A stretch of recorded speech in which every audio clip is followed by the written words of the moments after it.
Assalamualaikum warahmatullahi wabarakatuh. Berjumpa kembali dengan Bapak Bayu Sujatmiko. Kali ini kita akan mempelajari tema 2, subtema 1, pembelajaran 2, kelas 5. Materi kita bagi menjadi 3. Pertama, kita akan mempelajari berbagai penyakit yang berhubungan dengan manusia. Yang kedua, tentang informasi teks yang terkait dengan pertanyaan apa, siapa, bagaimana, dan mengapa. Dan yang ketiga adalah tangga nada diatonis mayor dan diatonis minor. Sebelum kita mulai, marilah kita berdoa menurut agama kita masing-masing, supaya apa yang kita pelajari hari ini bisa bermanfaat bagi kita semua. Amin. Adapun tujuan kita mempelajari bahasa Indonesia, IPA dan SPDB, yang pertama adalah dengan membaca teks, siswa mampu menyebutkan informasi terkait dengan pertanyaan apa, siapa, bagaimana, dan mengapa. Yang kedua, dengan mencari informasi dari teks bacaan, siswa mampu membuat bagan penyebab berbagai penyakit yang berhubungan dengan organ pernafasan manusia. Yang ketiga, dengan menyimak penjelasan dan mencermati gambar dan teks informasi, siswa mampu menyebutkan tangga nada lagu diatonis mayor dan minor. Sekarang kita memasuki mata pelajaran IPA, sistem pernafasan pada manusia. Manusia bernapas untuk memasukkan udara ke dalam tubuh. Udara mengandung oksigen. Oksigen dibutuhkan untuk mendapatkan energi dari makanan. Energi itu menggerakkan semua proses kehidupan yang sangat penting pada tubuh. Organ pernafasan manusia bisa anak-anak perhatikan pada gambar yang ada, yaitu terdiri dari apa saja? Iya, hidung, faring, laring, trakea, bronkus, paru-paru, dan diafragma. Hidung terdapat rambut-rambut pendek dan tebal untuk menyaring dan menangkap kotoran yang masuk bersama udara. Selain disaring, udara yang masuk dilembabkan oleh selaput hidung atau selaput lendir.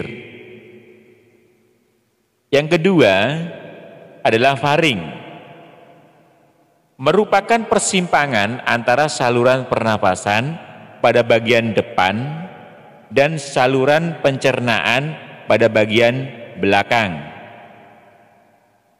Jadi faring ini di dalamnya ada 2. 1, fungsinya untuk saluran pernafasan, dan satunya lagi sebagai saluran pencernaan. Dan yang ketiga, laring atau tekak atau jangkun terdapat di bagian belakang faring. Laring terdiri atas 9 susunan tulang rawan berbentuk kotak. Yang keempat, trakea atau batang tenggorokan.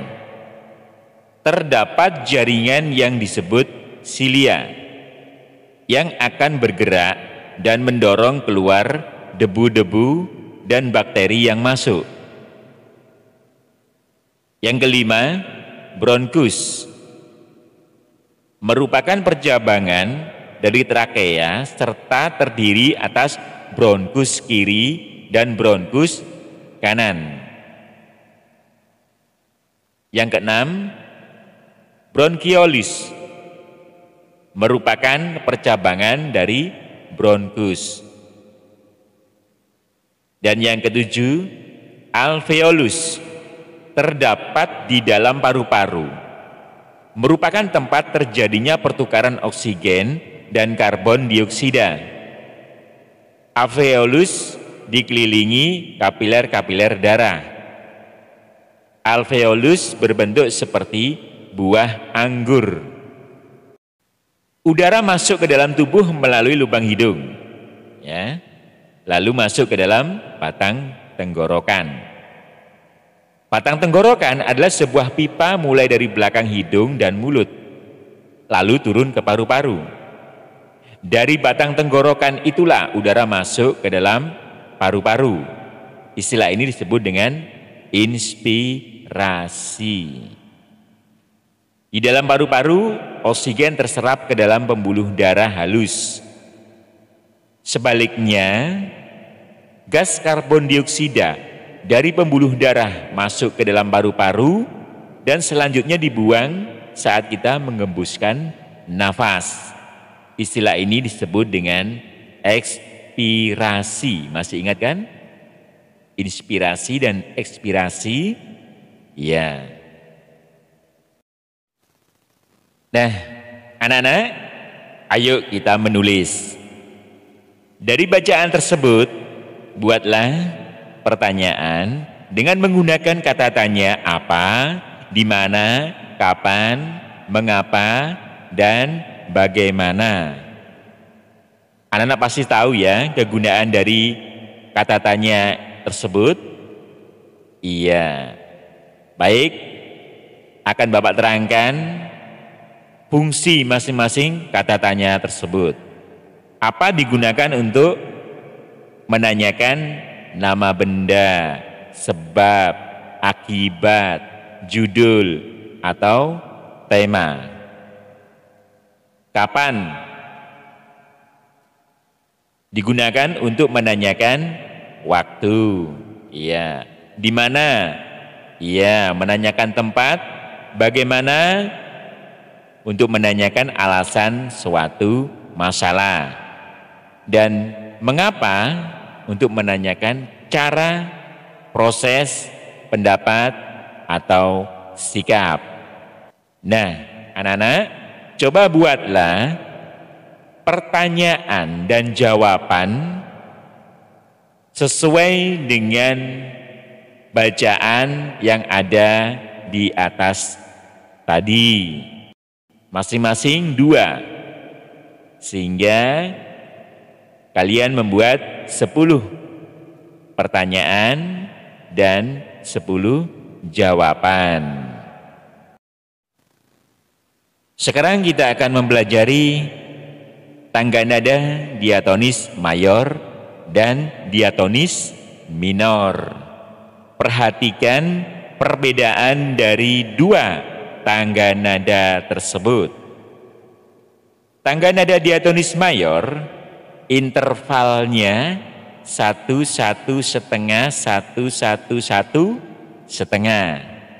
Sedangkan minor 1/2, 1-1 setengah, 1. Kemudian untuk mayor bersifat riang gembira dan bersemangat. Sedangkan minor bersifat sedih dan kurang bersemangat. Untuk melodi lagu biasanya yang mayor diawali dan diakhiri nada do. Ya. Sedangkan untuk minor diawali dan diakhiri nada la. Perhatikan ya, bisa ya. Yang mayor do, re, mi, fa, sol, la, si, do. Nah, seperti itu ya. Sedangkan yang minor la, si, do, re, mi, fa, sol, la. Itu biasanya rendah ya, karena lagunya sedih dan kurang bersemangat. Contohnya adalah pada Mayor, Indonesia Raya, Hari Merdeka, Halo-Halo Bandung, dan lain sebagainya. Sedangkan yang minor adalah lagunya Gugur Bunga, Syukur, dan lain-lain. Baik anak-anak, sekarang tugas kalian adalah tolong sebutkan contoh lagu masing-masing tangga nada di atas sebanyak-banyaknya, terutama lagu wajib, yaitu nasional maupun daerah. Nggak boleh lagu pop. Berikut ini ada beberapa macam gangguan pernafasan pada organ manusia. Antara lain adalah asma, faringitis, dan laringitis. Kemudian bronkitis, kanker paru-paru, dan yang terakhir adalah yang lagi pandemik, yaitu COVID-19. Ini akan Mbak Bayu jelaskan setelah ini. Nah, tugas anak-anak adalah tolong jelaskan gangguan pernapasan berikut dengan keterangan yang terdiri dari penyebab, gejala, dan cara menanggulangi. Jadi ada 3 ya, apa sebabnya, terus kemudian gejalanya apa saja, dan bagaimana kita menanggulanginya. Virus corona atau disebut juga dengan COVID-19 adalah sebuah serangan virus pernafasan yang menyebabkan pneumonia, mirip seperti virus flu dengan skala lebih besar. Pneumonia merupakan penyakit yang buruk, infeksi paru-paru yang menyebabkan inflasi ketika tubuh melawannya. Infeksi ini menyebabkan oksigen tak bisa memasuki darah dan menyebabkan rendahnya kadar oksigen, tetapi tidak mempengaruhi paru-paru pada tahap awal. Namun dalam keadaan terburuk, COVID-19 membawa akibat yang berbeda sama sekali. Dalam kasus paling serius, COVID-19 menyebabkan inflasi dan penggumpalan darah, serangan terhadap beragam organ, dan membawa resiko kematian. Ketika pembuluh darah mengalami inflasi, darah lebih mungkin membentuk gumpalan, dan COVID-19 menyebabkan darah menjadi sangat kental dan lengket. Wow, inilah penyakit multisistem. Maka daripada itu anak-anak, budayakan hidup sehat ya. Oke, jaga kebersihan, cuci tangan, pakai masker, dan mandi setiap keluar dari rumah. Sampai di sini dulu, sampai jumpa di lain kesempatan, dan tingkatkan prestasimu, tetap semangat. Saya akhiri, wassalamualaikum warahmatullahi wabarakatuh. Bagaimana anak? Menarik bukan? Setelah kalian menyimak dan memahami pembelajaran kita kali ini, coba kerjakan tugas yang telah Bapak berikan. Selamat mengerjakan, tetap semangat, dan tingkatkan prestasimu.